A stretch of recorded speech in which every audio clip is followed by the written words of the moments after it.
Okay, good morning. This is Ginny with LearnWithGinny.com.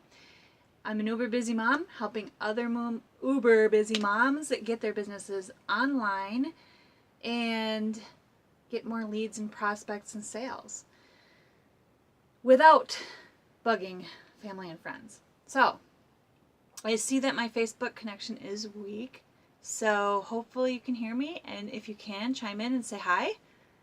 Let me know where you're from and what your biggest struggle is. And today's topic is the power of yes. Now, I'm going to give you a disclaimer because, I'm no perfect parent, and who is? And sometimes, yes, people take yes too far. Kids do need to hear no, and they need to hear it a lot. Mine do. Mine hear it a lot. So that's not my point in the power of yes, okay? So I just wanted to say that in the beginning because as I was, Googling, parenting, using yes in parenting, I found a lot of yes parents out there that are a little out there.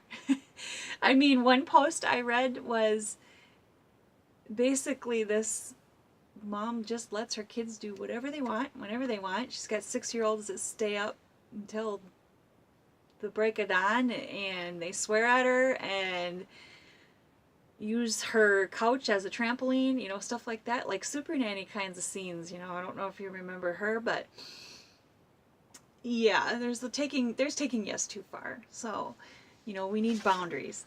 But okay, let's get to the point here. I have 4 topics written down here about the power of yes that I want to get to. So I'm going to get right into it. If you're live on Facebook, still, say hi, chime in. I would love to know that you can hear me, especially considering that my technology sometimes doesn't work so great. So the reason why I look back and forth, my eyes go back and forth, is I have 2 videos going, and one is a backup in case my live video doesn't work. And then I have a video I can post on YouTube and share the link with you. So, how many times do your prospects need to hear the word or say the word yes before they'll buy? The magic number is 7. So you need 7 small yeses. And in internet marketing, the way to get your first yes is getting them on your list. Giving them something of value that they're willing to give their email for. They say, yes, I'm in. This is what I want to know about. They're on your list. Then you talk to them daily about what their problems are and how you can solve them with your products.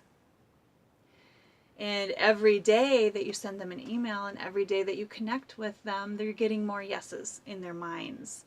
And then, that leads to bigger yeses and to sales. So in the book, The Psychology of Persuasion by Robert Cialdini, it's an excellent book. I recommend it for 2 reasons. Number 1, you'll learn all the tricks of the trade that people, that salespeople use to get you to buy even when you don't want the product. And you'll also learn those tricks of the trade to help you help more people. So if you read it, some of the psychology can be used in bad ways, and I would highly encourage you not to. I would encourage you to use it to help people. And then if you're just like me, a mom that doesn't want to be taken advantage of, read it also so that you learn all those psychological tricks. Because then you'll be able to tell the sharks from the true people telling the truth. So I'm just going to tell you a little bit about consistency. That's one of the things that Robert Cialdini talks about in his book. And what consistency is, and now I'm not talking about the consistency I usually rant about, showing up every day like I do on Facebook Live, except for yesterday when it didn't work. I'm sorry. But showing up every day, that's a different kind of consistency. This consistency in this book is being consistent with who you are, who your self-image is. And the way this psychology works, I'm going to tell you a little bit of a story here. And I'm probably not going to get it all right. You know, read the book if you want to know the whole story. But he talks in length about how the Chinese used this psychology on U.S. prisoners of war to get them to say that the American way of life is bad and that communism is good. And, you know, that I'm generalizing a lot here, but what they do is they would question their prisoners every day, you know, and they would get them to say these small yeses. Well, it can't, you know, your way, capitalism and your way of life can't always all be all good. Of course not. Nothing's perfect, right? So they would get the soldiers to agree to a small statement, just a little one, just little, you know, yeah, I guess, you know, it's not perfect, right? That's a small yes. Then every day they would build on that and get more. Well, yesterday you said this, you know, and blah, blah, blah, and they build on it. And it would actually get some soldiers to say that communism is the way that, you know, we need to go. Of course, you know, they're subject to this every day, day in and day out, and surrounded by this without any contact to anybody else. So that's how, you know, he uses this story to illustrate the power of consistency. Because once they said that, they wanted to stay consistent with who they are and what they're saying about their beliefs. I hope that makes sense. But that's how that works, and that's how the power of yes works in a psychological way. So he also mentions, and I'll put the link to my blog post because I do talk about it a little bit more in here, but he talks about an experiment where they had people canvass a neighborhood and asked to put this small sign, this tiny sign in their yard that said something like supporting the beautification of our neighborhood, something like that. And it was a really small sign. So, you know, a lot of people were like, oh, okay, yeah, you can put that small sign in. But by saying yes to that, they opened up the door to a bigger yes. And the interesting thing is when they came around again, and because these people wanted to be consistent with their previous behavior, like, yes, I support the beautification of our neighborhood, they came around and asked if they could put this giant, ugly sign in their yard. I mean, really ugly. And they said yes. It's totally the opposite of beautifying your neighborhood to put a big, ugly sign in your yard. But they did. They agreed. And it's interesting. This book is really interesting. So I'm going to highly recommend it. The link is in the post. So, you know, you can go read the post after I put it in this video. So moving on to some of the points that you came here to hear, you can use those small yeses to get big yeses. I think I got that point across. So how do you use it in your parenting? And I'm going to scroll down here because I had some examples, but instead of saying, just as an example for small kids, right? Instead of saying, stop throwing that ball, don't throw that ball, say, yes, you can throw the ball outside. Stuff like that. It's a little bit, you know, it's a trick on your words, but it gets them to do what you want them to do. And it works.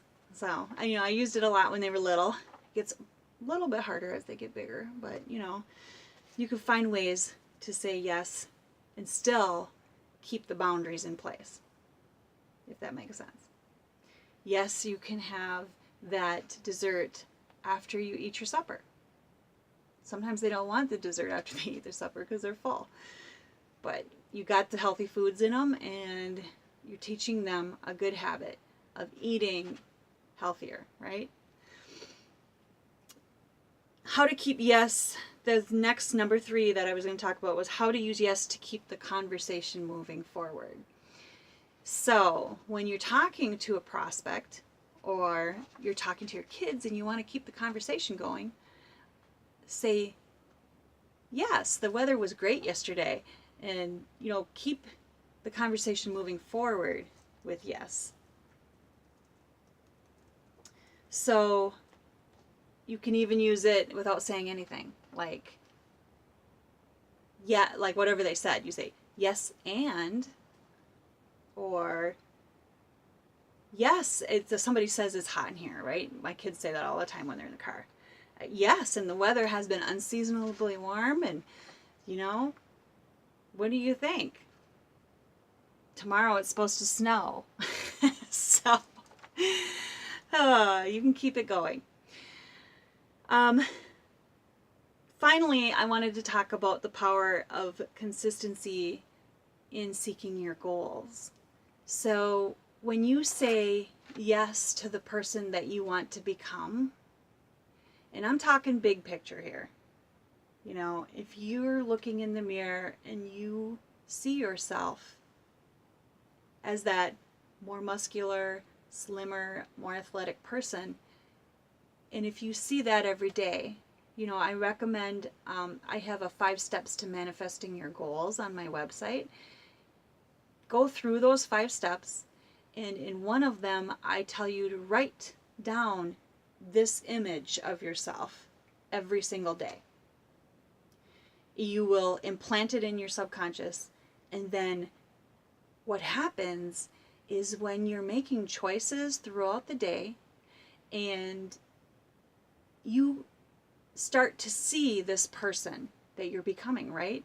And then when you look at the choices you have, I can have this candy bar, or I could eat this apple, or this salad with a little bit of fresh fruit in it, or whatever.